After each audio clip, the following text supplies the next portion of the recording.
today's video mga kaamag, welcome to YouTube channel. Nagdidilig tayo ng ating growing house dahil sobrang init mga kaamag. Ang gamit natin ay power spray. Ayan. Hindi porket yung ating fruiting bag ay luma na mga kaamag ay pababayaan na natin. Hindi ganon mga kaamag. Kinakailangan ay alagaan pa rin natin kahit na ang ating fruiting bag ay 4 months old, 5 months dahil marami pa rin po yan na ibubunga mga kaamag. Kaya wag po natin pababayaan ang ating pinaalagaan na fruiting bag.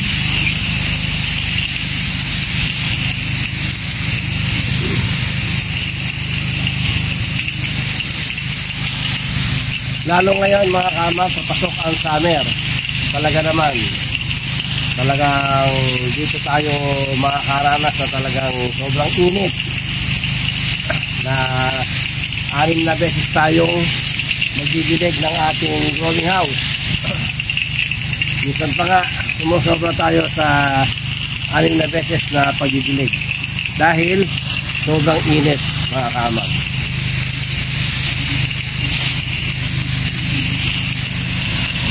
Pero ang init mga kaamag ay tubig lang ang katapat yan mga kaamag. Wala tayong dapat aalalahanin kung summer. Basta masipag lang tayong magdilig. Wag po natin pababayaan ang ating inaalagaan na fruiting bag, lalo na kapag summer. Asahan nyo mga kaamag, kapag ang inyong fruiting bag ay inyong pinabayaan summer season at hindi siya nakatikim ng tubig, sigurado nahihirapang magbunga ang ating fruiting bag dahil titigas ang kanyang substrate.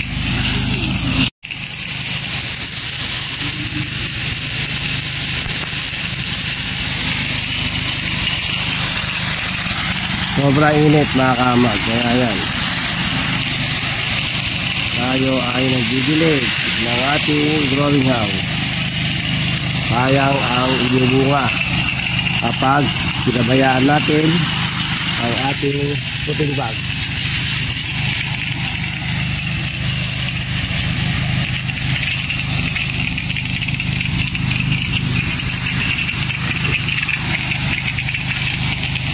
Isa rin ito mga kaamag na huwag natin bibigyan ng shortcut na pag-aalaga ang ating fruiting bag. Hindi pwede yung pwede na. Kaya kailangan ibigay natin ang tamang procedure sa pag-aalaga ng ating inaalaga ang patubuan ng kabute mga kaamag.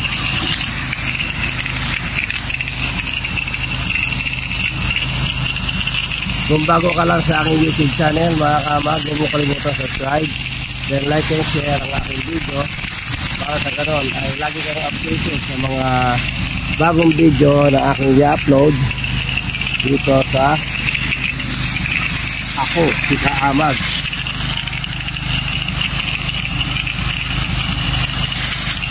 Napasin niyo mga kaamag, basang-basa lahat ang ating paligid dahil talagang sobrang init. Ito ay pang-4 na beses ko na mga kaamag.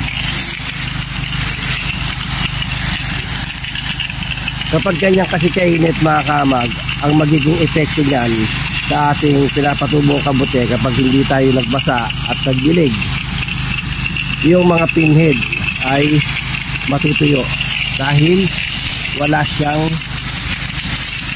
nilalanghap na moisture at mababa ang kanyang humidity mga kaamag. Yan. Kaya kailangan natin yan na basahin.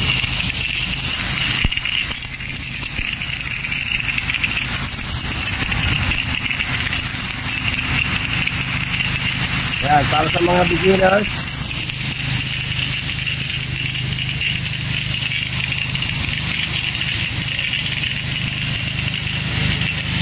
ganyan lang mga kaamag. Kung wala kayong power spray, pwede kayong gumamit ng portable power spray. Yung rechargeable, pero yan. Kahit ako, meron nun mga kamag. Pero dahil meron tayong power spray, ito na lang, ilalahat na natin yan.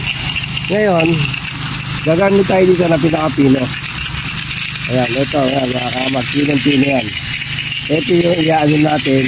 Hindi tutok ha, hindi tutok to sa ating shooting bag. Ganyan lang mga kamag. Ayan, hamog lang, magpapahamog lang tayo sa ating shooting bag mga kamag. Ayan, para hindi matuyo yung substrate. Ayan, ganyan lang tayo magdilig ng ating shooting bag mga kamag. Hamog lang, mabilisan pasada mga kamag. Hindi tayo kailangan bumabad. Ayan, alright.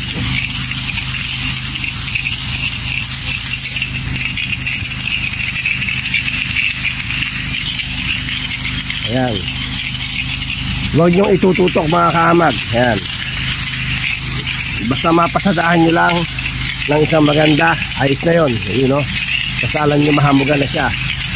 Ayan, alright. Ganyan lang mga kamag. Huwag nyo pahihirapan ng sarili nyo kung paano magdilig. Ganyan lang ka-easy. Basta ang importante mga kamag, masundan natin yung oras. Magbibigay tayo ng oras ng dilig. For example, pag nagbasa kayo ng alas 7 ng umaga, o pwede magpagitan kayo ng dalawang oras, lalo na kung summer nga.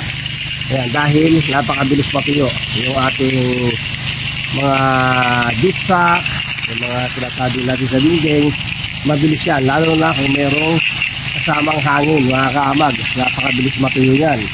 Kaya ang alternate natin dyan, dalawang oras natin yan. After 2 hours, silipin ulit natin ang ating growing house, sigurado tuyo na naman yan. Yan, huwag tayong tatamarin mga kaamag, dahil kapag tayo tinamad sa pagdidilig, sigurado alam nyo na ang magiging resulta, tatamarin siyang magbunga. Yan, alright, ganun lang yun.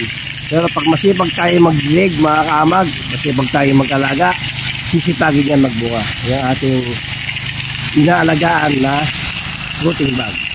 Alright mga kaamag, hanggang dito na lamang. Thank you for watching and God bless you all.